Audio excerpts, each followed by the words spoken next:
నేను వాస్కోడి గామాను. నేను పోర్చుగీస్ నుంచి భారతదేశంకు సముద్ర మార్గం ఏ విధంగా కనుగొన్నానో చెప్పబోతున్నాను. ఐరోపా వాసులు ఆసియా దేశాలపై ఆధారపడుటకు ముఖ్య కారణం సుగంధ ద్రవ్యాలు.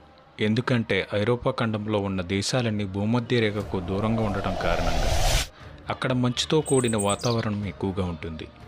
దీని కారణంగా ఐరోపా వాసులు శరీర ఉష్ణోగ్రతను పెంచుకున్నట్టుకు సుగంధ ద్రవ్యాలు అవసరమయ్యాయి. ప్రపంచం మొత్తంలో దొరికే సుగంధ ద్రవ్యాల కన్నా ఆసియా ఖండ దేశాలలో దొరికే సుగంధ ద్రవ్యాలకు గిరాకీ ఎక్కువగా ఉంటుంది. ఈ సోదంతా మాకెందుకు గానీ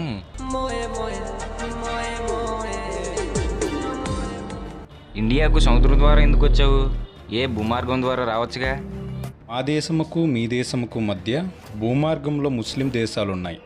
వాళ్ళు డైరెక్ట్గా భారతదేశంకు వచ్చి సుగంధ ద్రవ్యాలను 10 రూపాయలకు కొని అవి మా దేశంకు తీసుకొని వచ్చి 100 రూపాయలకు అమ్మేవారు. దీని కారణంగా ముస్లిం అయిన వాళ్ళకి మరియు క్రిస్టియన్స్ అయిన మాకు మధ్య గొడవలు జరిగాయి. దీనితో మాకు సుగంధ ద్రవ్యాలు అమ్మడం మానేశారు. మీ భారతదేశం యొక్క సుగంధ ద్రవ్యాలు తినడం అలవాటైన మాకు కరువు ఏర్పడింది. దీని కారణంగా మా రాజుగారు అయిన ఎమాన్యుయల్ గారు నన్ను ప్రోత్సహించి భారతదేశంకు సముద్రం ద్వారా మార్గమును కనుగోమని ఒక ఓడను 10 చిన్న పడవలను కొంతమంది సైన్యంతో పాటు ఆహారమును సమకూర్చి సముద్ర మార్గంకు ముహూర్తం పెట్టారు. వెంటనే నా హృదయంలో భయం మొదలైంది. ఈ రాజుగారికి ఏం పోయింది? పిల్లలతో హ్యాపీగానే ఉంటాడు. నేను సముద్రంలోకి వెళ్తే ఎన్ని రోజులు పడుతుందో తెలియదు, మళ్ళీ తిరిగి వస్తానో లేదో కూడా తెలియదు. ఇలాంటి భయాలతో నా భారతదేశ ప్రయాణం మొదలైంది. మొదటిగా లెస్బిన్ అనే పోర్టు నుంచి శాన్ గ్యాబ్రియల్ అనే పేరు గల పడవలో ప్రయాణం మొదలుపెట్టాను. నా దగ్గర దిక్సూచి తప్ప ఏమీ లేవు.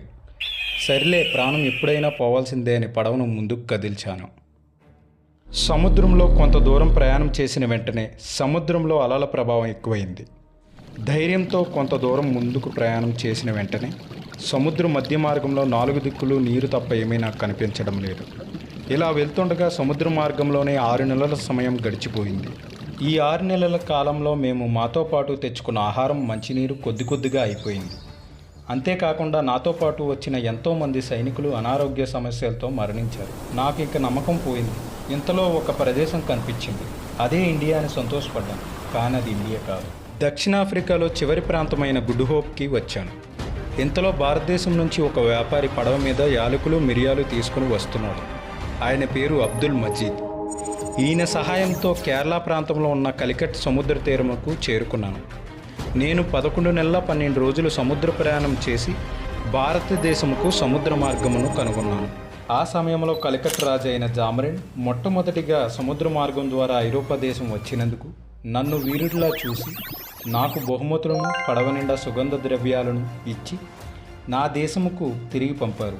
నా దేశంకు వెళ్ళిన వెంటనే ఆ సుగంధ ద్రవ్యాలను అన్నిటినీ 60 రెట్ల లాభానికి అమ్మాను.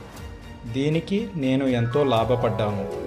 మళ్ళీ భారతదేశంకు 1502లో వెళ్ళి కలికట్ రాజు అయిన జామరేను ఓడించాను. మా పోర్చుగీస్ సామ్రాజ్యమును స్థాపించుకున్నాను. భారతదేశంలో ఉన్న ఎంతో సంపదను మేము దోచుకున్నాము. 1502లో భారతదేశంకు వచ్చిన నేను 22 సంవత్సరాలు నివసించి 1524లో మలేరియా వ్యాధితో మరణించాను. నా సమాధి గోవాలోనే ఉంది. ఆ తర్వాత 1539లో నా సమాధిని నేను మొదటిగా భారతదేశముకు వచ్చినప్పుడు బయలుదేరిన ప్రదేశమైన లెస్బెన్కు తరలించారు. ఇది పోర్చుగీస్ నుంచి భారతదేశముకు నా యొక్క ప్రయాణం.